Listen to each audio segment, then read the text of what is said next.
Welcome to Ink and Desire. I know you've been dying to find out what happens next between River and Sean, but before we jump into the next chapter, please like and subscribe so you never miss a word. In Chapter 9, a casual day in Soho turns into something River never saw coming. A scream, a name she doesn't recognize, a piece of Sean's life that never made it into the story he told her. What starts as laughter and chaos slowly reveals history, loyalty, and a new part of Sean's life. And just when River begins to let her guard down, reality comes knockin'. Some chapters remind you why you fell in love. Others remind you why you shouldn't. The next day, we're shopping in Soho, arms full of bags, when out of nowhere, a scream slices through the noise. Gio! We whip around to see a tiny, dark-haired girl, maybe mid-20s. She launches herself at Sean like a damn boy band groupie, wrapping her arms and legs around him, laughing and crying all at once. Gio, you're here! She squeals. Sean catches her with a grunt, squeezing her tight. Mads! I blink, standing there like an extra in the wrong movie. This isn't awkward at all. She finally drops to her feet, wiping her tear-streaked face. One of her friends hovers nearby, concerned. I'm fine, she waves them off. It's my brother. I haven't seen him in 10 goddamn years, she says while punching Sean in the arm. She's sobbing, ugly crying with no shame. Sean hugs her again. Mads, stop bawlin'. You're making a scene. Fuck these people, she snaps, flipping off a few onlookers. She steps back, looking him over like a proud, foul-mouthed mom. Damn, Gio! When did you get hot and grow muscles? I guess Cali is treating you well. Sean laughs, shaking his head, but she's already firing off the next question. How long have you been here? Why didn't you come to see me, you dick? Her words fly out in a thick New York accent, fast and relentless. Finally, Sean grabs my hand and pulls me closer. Mads, slow down. River, this is my sister, Madison. Maddie, meet my girlfriend. Maddie's eyes snap to me, wide with horror. Oh, fuck. I'm sorry. You probably think I'm some crazed bitch jumping all over your man. She laughs, full of chaotic energy. It's so nice to meet you, honey. Swear to God, she says. Likewise, I say, smiling, already a little dizzy from the whirlwind that is Maddie. Gio, you and River should— No, Mads, Sean cuts her off, shaking his head before she can even finish. Madison, I jump in, smiling. You should come back to my place. You and Sean can catch up, and I'll cook dinner. Sean throws me a look, half shocked, half amused, before breaking into a grin. Probably surprised I offered to cook. Really? Hell, I'm there, Maddie says, already grabbing Sean's hand and calling over her shoulder to her friends. I'll catch you guys later. She's tiny and cute, but bossy as hell. We're hustling to keep up with her when she suddenly stops short. Gio, she gasps, holding up his wrist. Lightly touching the gold herringbone bracelet he's wearing, her fingers trembling. Tears well in her eyes. You still wear it! Sean pulls her in, cradling her against his chest like she's his child. Of course. I told you I'd never take it off. I remember Sean telling me about the blowout he had with their parents years ago.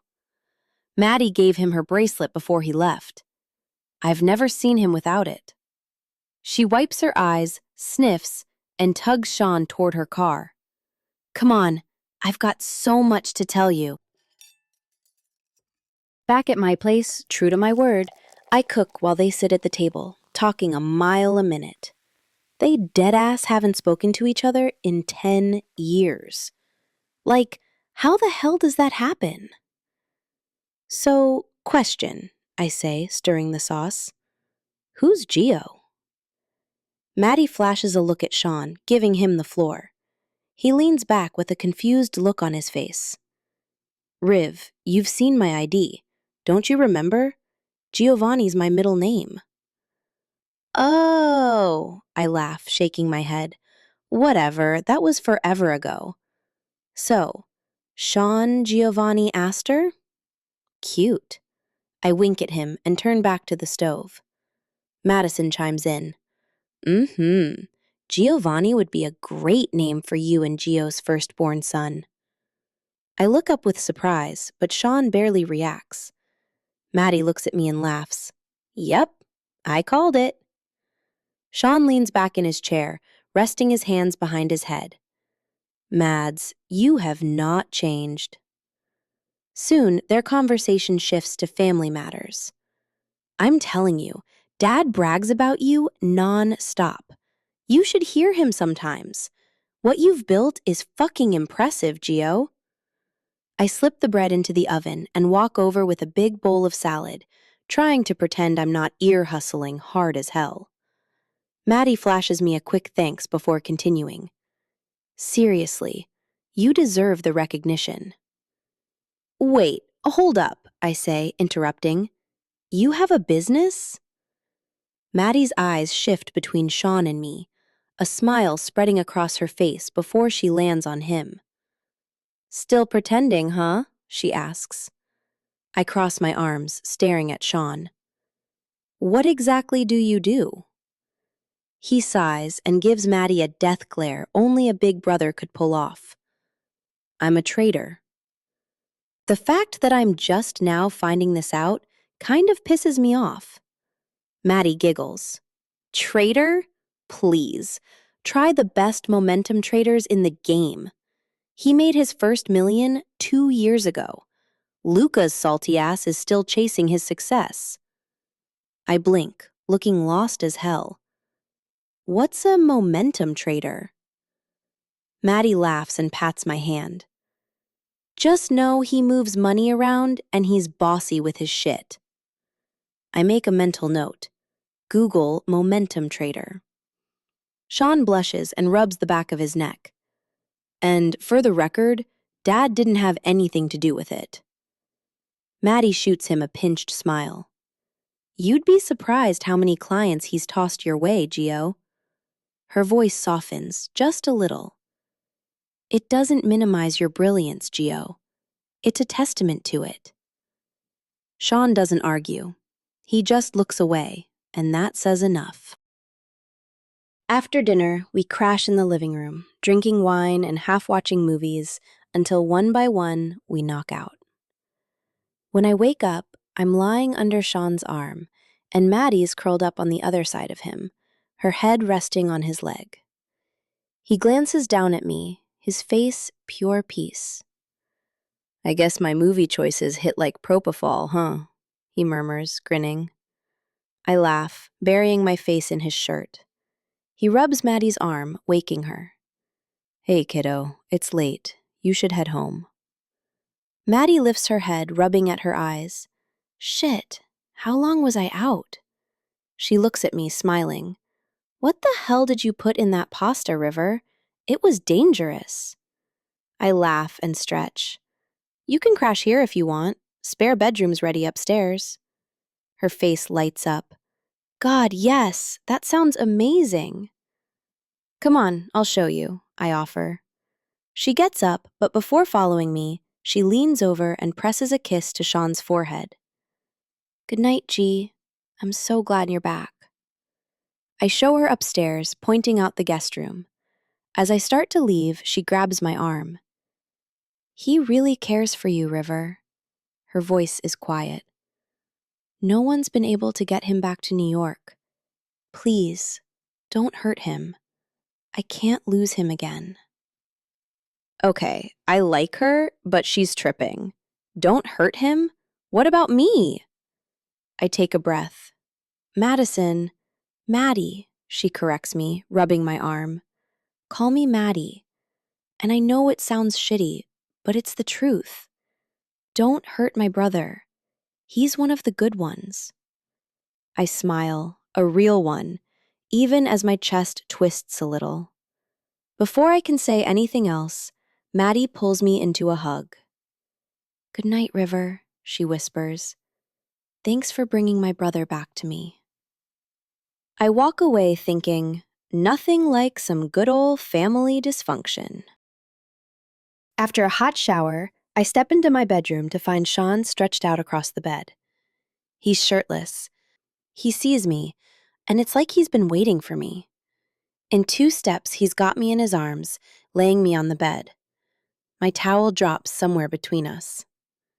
Without a word, he slides inside me, slow but deep, his hands firm on my waist, anchoring me to him. He pushes in until there's no space left between us, grinding his hips against mine until we feel fused. I gasp, clinging to him, his lips brushing my ear. "Do I make you happy?" he whispers. I open my eyes and find him already staring into them, holding me there. "Yes," I reply.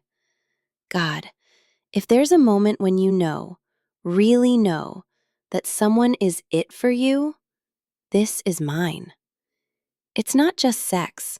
It's a life unfolding between us. It's future children and slow Sunday mornings and gray hair and growing old together. All of it, wrapped up in the way he's looking at me right now. He makes love to me with every touch, every kiss, every slow, deliberate movement. Everything I ever thought love could feel like. He is all of it. But tonight, somehow, he's even more. The next morning, Maddie has breakfast with us. Before she leaves, she hugs me, shares her number with us, and promises pop-up visits. I laugh and tell her to bring wine if she does. Later that day, Sean and I are sharing the couch, him working on his laptop, me pretending to read, but mostly just watching him. After a while, he closes his laptop and rubs my feet. "River," he says, voice careful, "I gotta go back to Cali for a while." I put my book down, my heart tripping over itself. I pull my foot from his hands as a wave of anxiety falls over me. "Why? Is everything okay?" He hesitates. "Yeah, everything's fine." "Well, when are you coming back?" He rubs over his short hair, the way he does when he's trying to figure out how to say some bad shit. "I don't know." I sit up, twisting my hair into a messy bun just to keep my hands busy. "When do you leave?" He scoots closer, but I get up, grab my book, and retreat to my bedroom. I close the door, press my back to it, and squeeze my eyes shut. God, how did I forget? He doesn't live here. I let myself believe, even for a little while, that he did. I'm still holding my head when I hear the soft knock at my door.